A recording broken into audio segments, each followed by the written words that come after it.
Magandang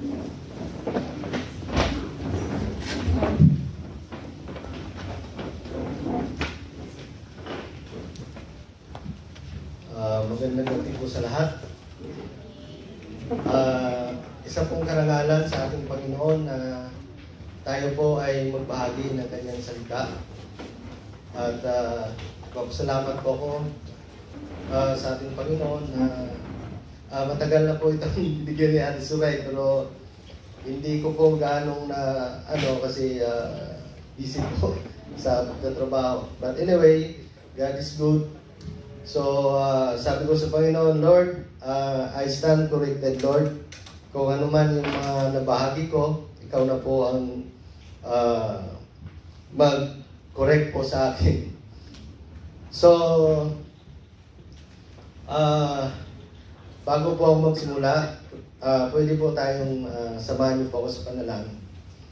Panginoon, maraming pong salamat, O Lord, sa gabing ito, the nights of prayer, Panginoon, na ngayon, Panginoon, ay aming ginaganap po, Lord. Pagpapalain mo po ang bawat isa sa amin, Lord. Bigyan mo po ako ng iyong karunungan at upang mabahagi ko ang iyong banal na salita, Panginoon.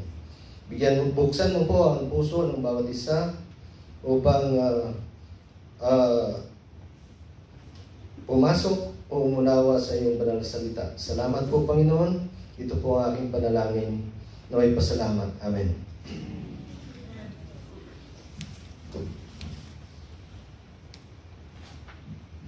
So,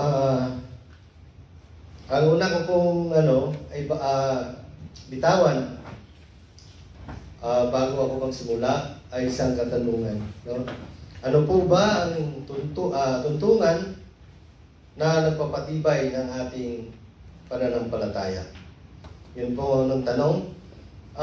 Ito po ba ay kapag tayo po ba ay laging answer prayer sa ating mga hinihiling sa Panginoon? Opo, yan po ang basihan sa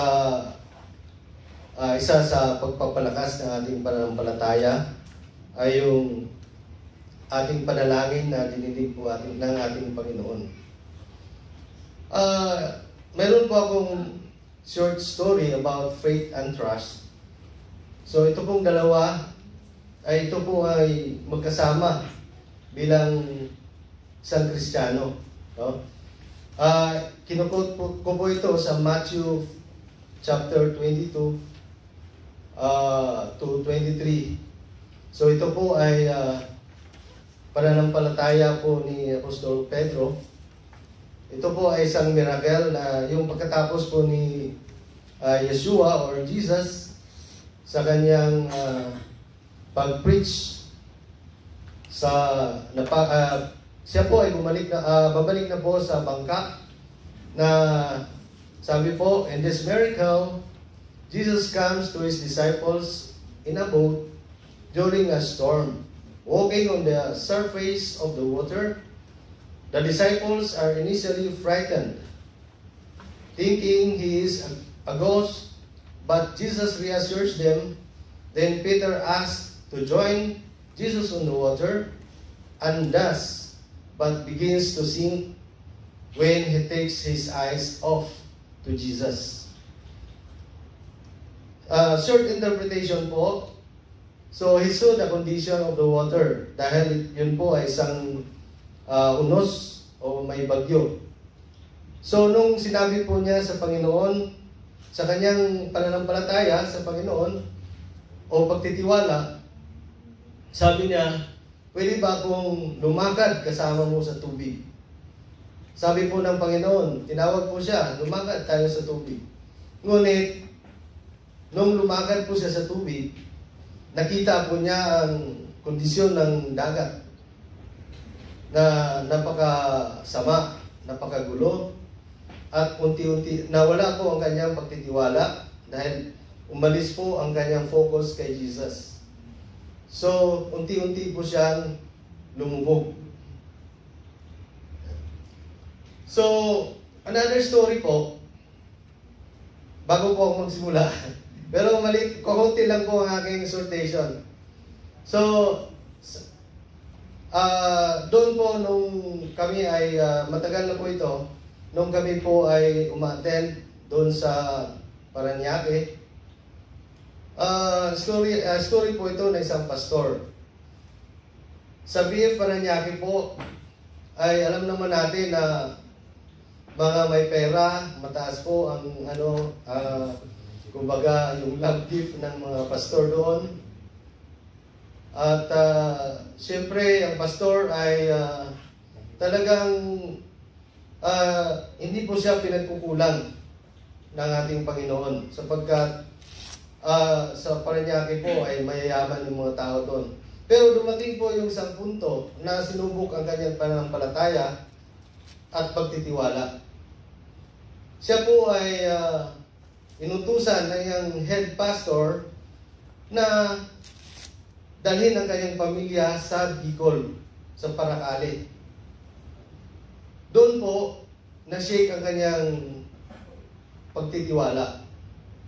Dahil alam na po natin na probinsya po yon at ang income ng mga tao po doon ay less. No? So, mayroon po siyang pamilya na nandoon at habang siya ay nagbabahagi ng salita ng ating Panginoon, ang pagsubok po niya ay siyempre sa kanyang pangangailangan sa pamilya. So, habang tumagal po siya doon, unti-unti ang kanyang pananampalataya, ang kanyang pagtitiwala. Kasi ang pananampalataya po nandun. Pero ang pagtitiwala po ay unti-unting parang lumilihis. Dahil nagsa-sideline na po siya sa bilang isang minero sa Paracale. Nagbukay na po siya ng lupa para magmina. At yung kunting income po ng pagiginto ay tutustos niya sa kanyang pamilya. Sa madaling salita po, hindi na siya nakapokus doon sa kanyang sinumpaan na full-time as being a pastor. Kaya yon, doon po sinubok ang kanyang pananampalataya. And then, binabalik po siya. Nung nalaman po kasi yung head, yung church, mother church, ay wala pong doon sa kanya. Hindi po siya inalalayan in terms of financial.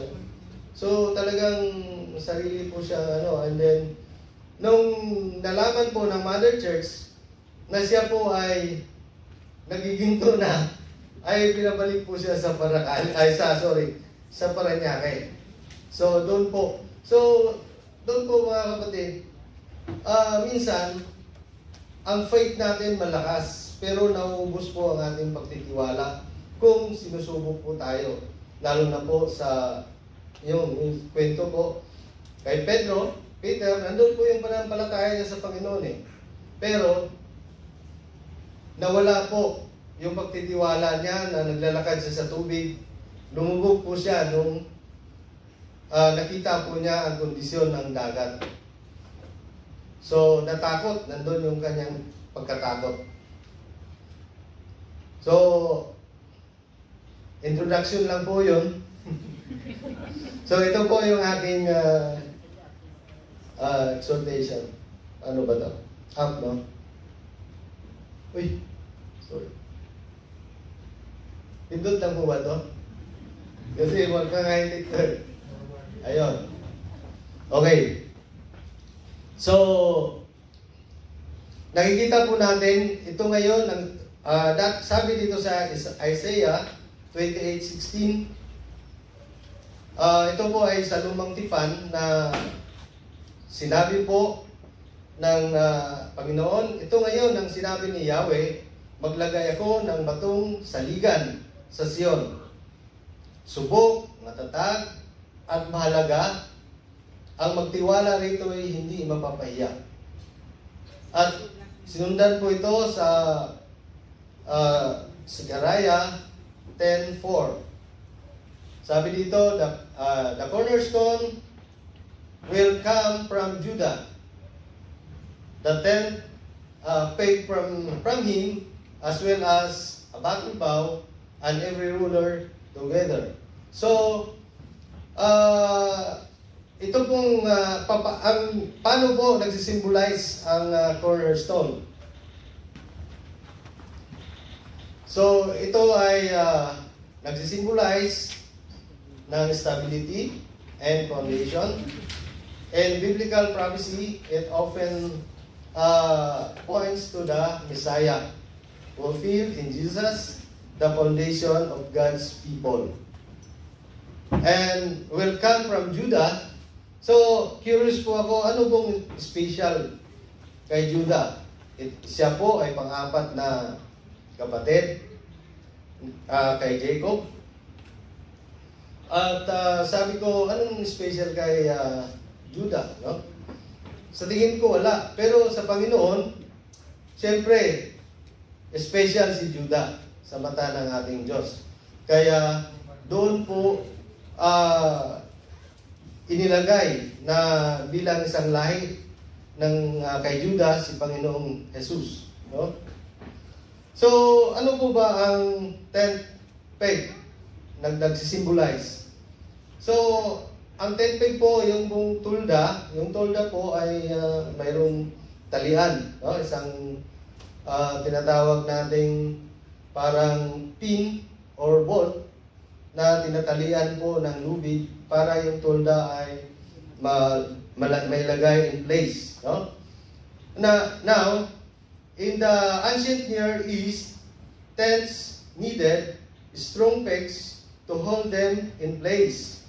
This represents security and permanence.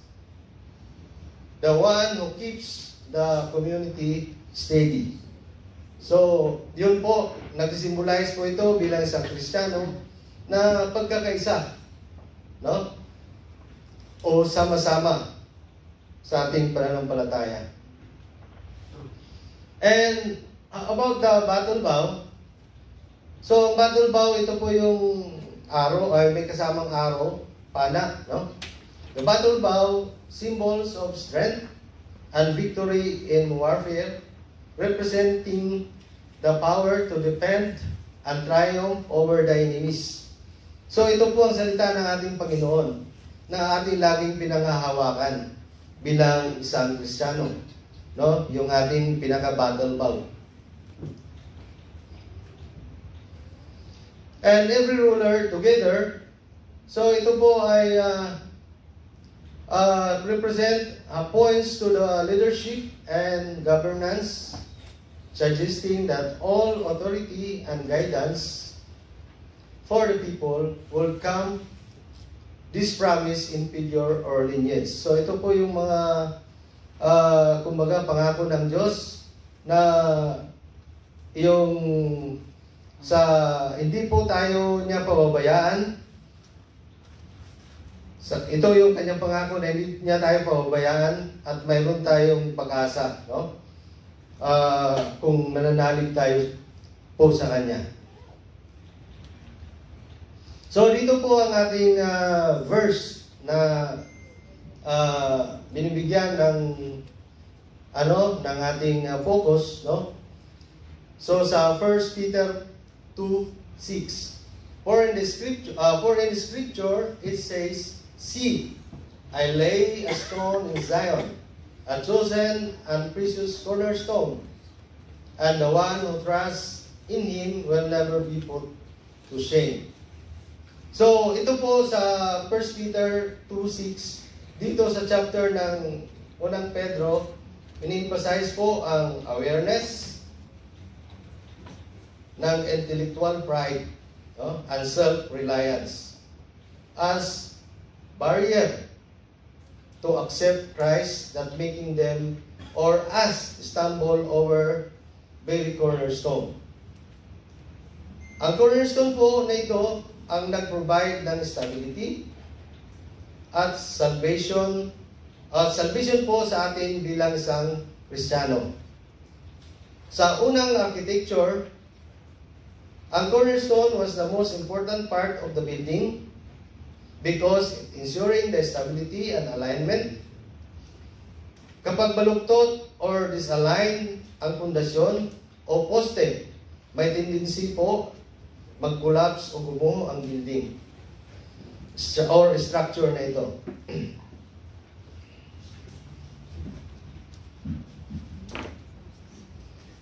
The same of our faith. Kung ang panampalataya ay paalon-alon or hindi po nakafocus kay Yeshua, ito po ay weak or ito po ay may possibility na tayo po ay may stumble. Nung si Yeshua po ay kasama po ng mga apostles, may mataas po na rejection ang naranasan po ni Panginoon Jesus o ni Yeshua sa pamamagitan ng mga Pharisees at mga Sadducees at iba pang religious leaders during his time. Ito po mga grupong ito during Yeshua's time ang kino-considered na nag-reject po sa teaching ni Yeshua dahil po they did not conform with their expectation as a Messiah. This of course, umiiral po sa kanila ang tinatawag na continuity of human pride. Kasi si Yeshua hindi po naka-align sa expectation po nila. Maybe Messiah po sa kanila ay isang politician or literal po na hari. Sa ating kapanahunan naman, si Yeshua po ang ating pinaniwalaan na tema sa spiritual church or temple with its believers as a vital parts of the structure. Maaaring tayo bilang isang believers ay isang sahig, tiles, dingding, at ang malaking role po bilang isang believers ay kung sa parte ng building ikaw po ay horizontal post, yung pagganyan na poste, na pundasyon na nakakonect po sa vertical post na malaki pong ambag sa pagpapatibay sa structure ng pananampalataya. Ito po ay ang mga apostles, no? Na sila po ang direct na nakakonect kay Yeshua at tayo sa kapanahunan na Kristiyano or believers of Yeshua is interconnected and dependent on one another with Jesus as a cornerstone. Kaya po, tayo sa ngayon ay tinatawag na Kristiyano. Ang Kristiyanong role po natin ay inintroduce ang ating pangunahing layunin bilang isang mananampalataya kay Yeshua. Tayo tinatalaga to proclaim the excellence of God. At tinatawag din tayong mga believers are chosen and called to be a royal priesthood, tasked with declaring God's greatness to the world. At sabi nga ni Apostol Pedro, at kayo'y lumapit sa Kanya na tulad sa batong buhay na itinakwil ng tao, ngunit hinirang at mahalaga sa paningin ng Diyos. Kayo rin naman na tulad sa mga batong buhay ay tinatayo bilang isang bahay na spiritual upang maging isang banal na pagkasaserdote na naghahandog ng mga haing spiritual na kalugod-lugod sa Diyos sa pamamagitan ni Jesucristo, sapagkat nasusulat, narito naglagay ako sa Sion. Yung pong binasa po natin, ito pong scripture na ito. Narito naglagay ako sa Sion ng isang batong hinirang, isang mahalagang batong panulukan, at ang sinumang sumasampalataya sa Kanya ay hindi mapapahiya. Kaya nga, sa inyo, sa sumasampalataya, siya ay mahalaga. Ang batong itinakwil ng mga tagapagtayo, siya ay naging batong panulukan. At isang batong ikinatilisod sa isang batong ikinapapahamak, sila'y natitisod dahil sila'y masuwayin sa salita at sa gayon ay tinakda rin sila. So malapit na po ako sa summary po.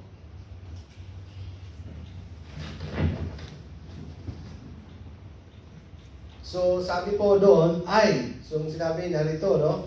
I refers to God Himself. God is the one doing the action. He is declaring that He is establishing something very important. Lay a stone.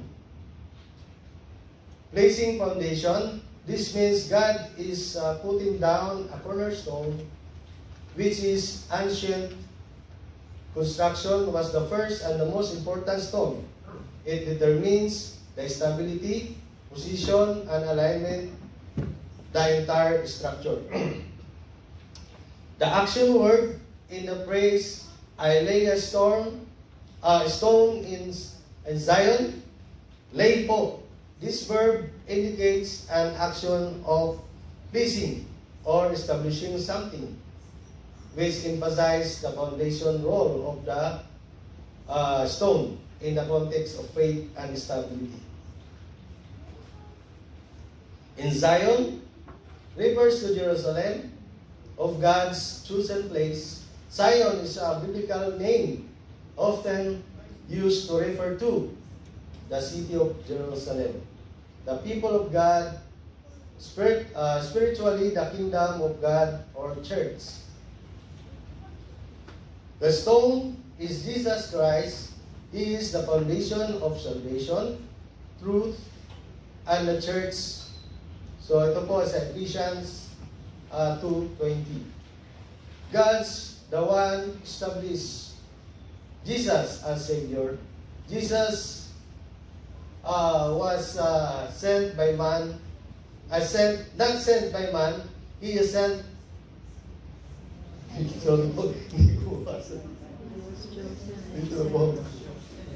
God established Jesus as, He is the foundation of salvation, truth, and church. In Ephesians 2:20, God is the one who established Jesus as Savior. Jesus was not sent by man, He was chosen and sent by God, fulfilling the prophecies. Maraming salamat. Tingnan po.